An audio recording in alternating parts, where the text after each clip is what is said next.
शारीरिक रूप से चाहे आप जितना भी बलवान क्यों ना हो जाए, लेकिन अगर आपके अंदर दयालुता और विनम्रता है तो आप बड़े से बड़ी मुसीबतों से बच सकते हैं। सिर्फ अपनी शारीरिक ताकत से ही आप सब कुछ नहीं कर सकते। Hey everyone, this is Ansari sir and you are watching your favourite channel. Guys, एक बार फिर मैं एक बहुत ही छोटी सी और बहुत प्यारी सी स्टोरी लेकर आया हूँ। इससे हमें बहुत कुछ सीखने को मिलेगा गाइज। और हर बार की तरह मैं इस वीडियो में भी आपको एक एक वर्ड्स की मीनिंग समझाऊंगा, उसमें आए हुए ग्रामर्स के रूल्स को बताऊंगा और इसके कौन से वर्ड्स की कौन सी प्रोनाउंसिएशन होंगी वो भी आपको मैं बताऊंगा। So without any further delay let's start the topic. Guys, आज हमारा टॉपिक है the lion and the mouse. The आपको पता है किसी नाउन के पहले उसकी विशेषता को लिए बताया जाता है, डेफिनेट आर्टिकल है, तो द का कोई मीनिंग नहीं है। लायन मतलब शेर, लायन मतलब शेर, और माउस माने चूहा, माउस मतलब चूहा, यानी शेर और चूहे की एक कहानी है, उनकी दोस्ती की कहानी। तो ये बहुत अच्छी कहानी है। One hot afternoon a lion was sleeping in the shade of a tree. एक गर्म दोपहर, यानी एक गर्म दोपहर में a lion, एक शेर, was था, sleeping, सो रहा था, in the shade of a tree, एक पेड़ की छाये में, एक गर्मी के दिनों में एक शेर सो रहा था। A little mouse who lived in a hole of the tree came out to play.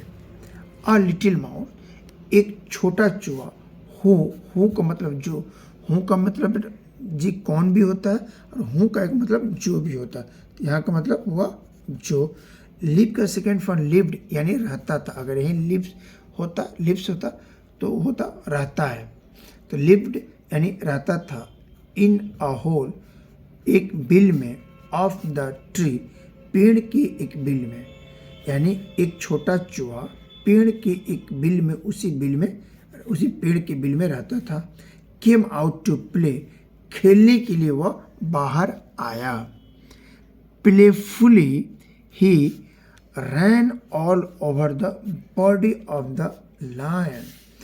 Playfully मतलब खुशी खुशी, ही रन का सेकेंड फॉर रन, वह दौड़ रहा था, दौड़ा, खेला, all over the body of the lion, यानी कि शेर के पूरे शरीर पर वह चारों तरफ से घूम घूम के दौड़ दौड़ के खेल रहा था।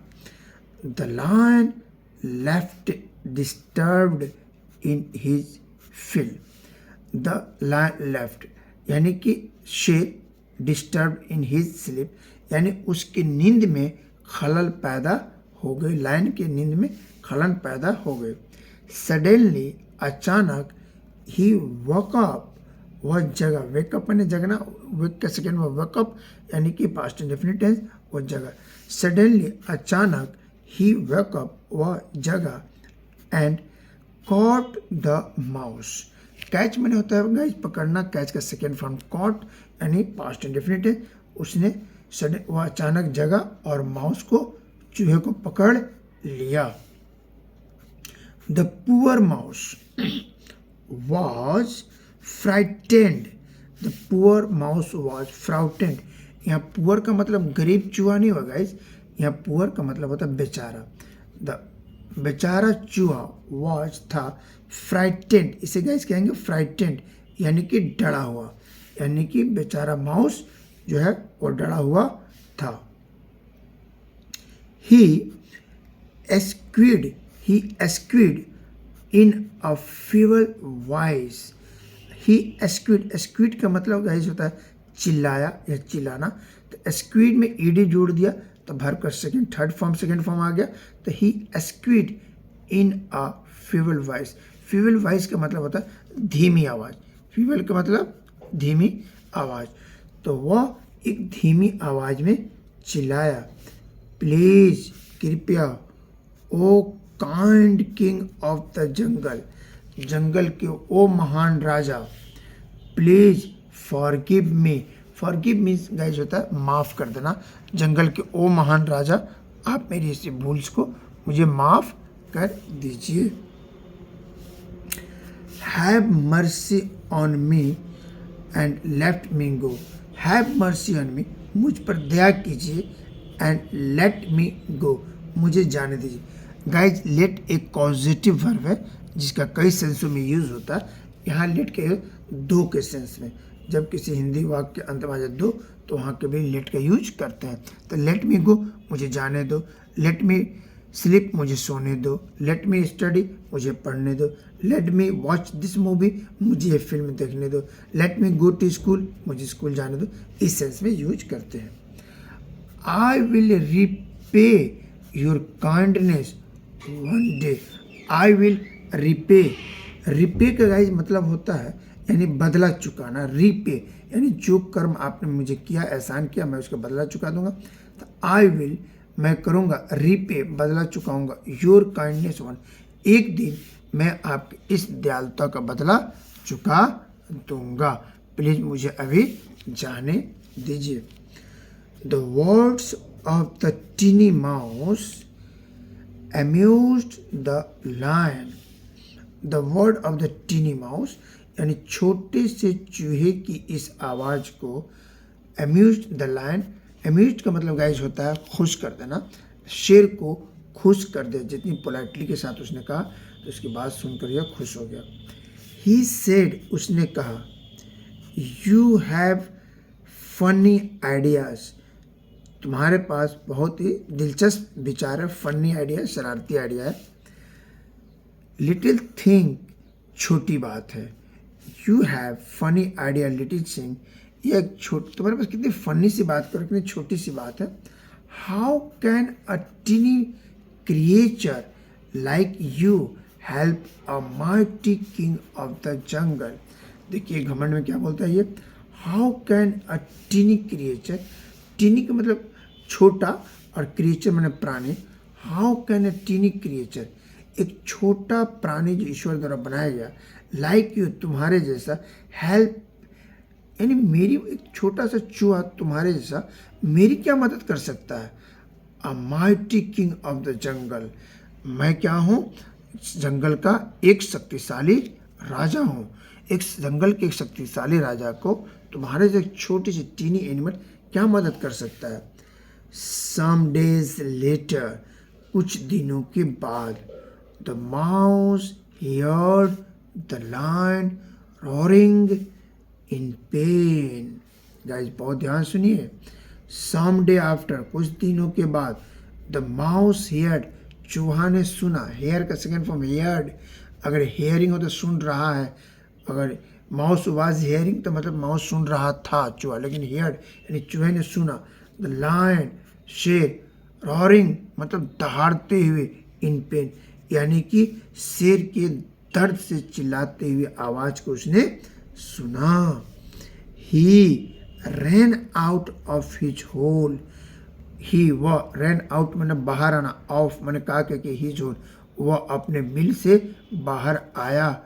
एंड और फाउंड देखा, the lion in trouble, trouble शेर मुसीबत में था, मुसीबत में है। ओके गाइस, चलिए देखते हैं। बहुत अच्छे अभी इसका पार्ट बाकी है, आगे देखते हैं क्या होता है। The lion was caught in a hunter net.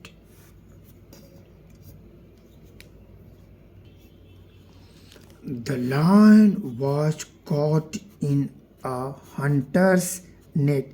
एपिस्ट्रोफेस मतलब होता है गा के ही, यानी शेर शिकारी के जाल में फंस गया है।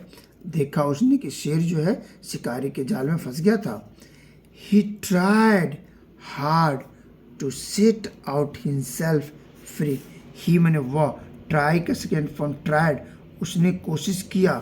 हार्ड यानी उसने कड़ी मेहनत की, कड़ी कोशिश की। टू सेट आउट यानी कि हिमसेल्फ फ्री, खुद को उस जाल से आज़ाद करने के लिए उसने एक कड़ी कोशिश की थी। But he did not succeed, लेकिन वह कामयाब नहीं हुआ था, वह कामयाब नहीं हो पाया था। The mouse ran to him, the mouse चूहा, रन कैसे रैन टू हिम, दौड़ता हुआ उसके पास आया, एंड सेड और कहा, डोंट वेरी ग्रेट किंग, महान राजा आप चिंता मत कीजिए, I will set you free in on time, I will set you free in no time, कुछ ही समय के साथ मैं आपको इससे जाल से आज़ाद कर दूंगा। And he began to cut the cords of the net with his sharp little teeth. Okay guys, and और ही बिगेन टू, वह शुरू कर दिया, बिगेन टू, कट मैंने काटना, द कॉर्ड मैंने रस्सी, जाल की रस्सी ऑफ द नेट, जो नेट है उस नेट के जाल को उसने काटना शुरू कर दिया, with his sharp teeth little teeth, वह अपने छोटे तेज दांतों से उस जाल को काटना शुरू कर दिया। सून जल्दी, द लायन वॉज फ्री, शेर आज़ाद हो गया, and he thanked the little mouse in a humble voice, और एक विनम्र आवाज़ के साथ उसने छोटे से चूहा का शुक्रिया अदा किया, and went on his way, और वो अपने रास्ते चला गया। क्या सबक मिलता है guys? It is good to be kind and humble. To be का मतलब होता है होना, काइंड मैंने दयालु, एंड मैंने और हम्बल मैंने विनम्र। गाइज यानी दयालु और विनम्र होना अच्छी बात है, इट इज़ गुड, ये अच्छी बात है, टू बी काइंड दयालु और विनम्र होना। ओके गाइज, तभी आपने देखा शारीरिक रूप से चाहे जितना भी मजबूत हो, लेकिन जब जिंदगी में मौका है तो दया जरूर करना चाहिए। ईश्वर कहीं ना कहीं आपको उस दया का फल जरूर देते हैं। आई होप गाइज ये वीडियो आपको अच्छी लगी हो। वीडियो अच्छी लगी हो तो लाइक से सब्सक्राइब कर दीजिएगा। दिल्ली इंग्लिश क्लासेस की इस प्लेटफॉर्म पर मैं इंग्लिश के सारे कंटेंट लेके आता हूँ, स्पीकिंग, रीडिंग, राइटिंग और ग्रामर और नरेशन के सारे कंटेंट अपलोडेड है।